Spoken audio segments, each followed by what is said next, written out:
Təqdim etdiyim videoda gördüyünüz kimi bir şəhid qızı nalə eləyir və birmənalı olaraq Azərbaycan hakimiyyətinə şəxsən İlham Əliyevə istefa tələb edir, rədd olsun İlham Əliyev deyir.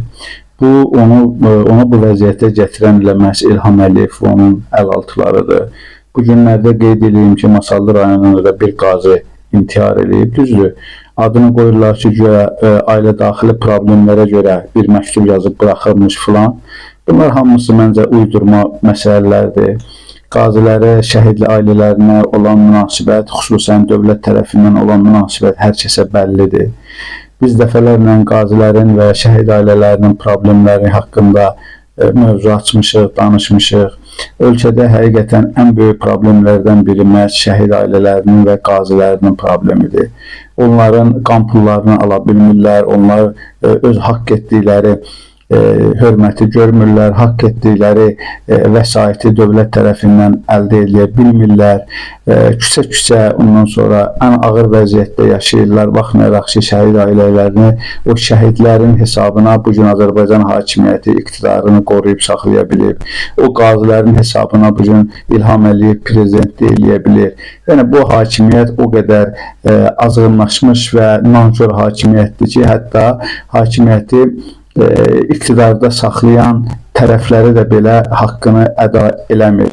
Amma bunun əvəzində nə yaranıb? Bunun əvəzində bir qrup insan var, dini də bu məsələyə gətirib körləyirlər, qatırlar, dinin də abrını aparırlar. Bir qrup məddahlar var, manistlar var, mən onlara manistlar deyiləm, manistlar var.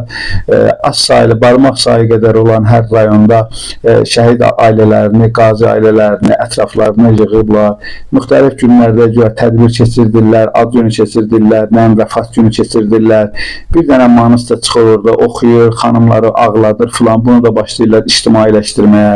Bu hallar əslində həm şəhid ailələrinə hörmətsizlikdir, həm dinimizə hörmətsizlikdir, həm Əhl-i Beyt məktəbini gözdən salır. Bu insanlar bu barədə düşünməlidirlər, fikirləşməlidirlər. Bunlar çox böyük xəta eləyirlər, bunlar çox ciddi yanlışlıqlara yol verirlər və s.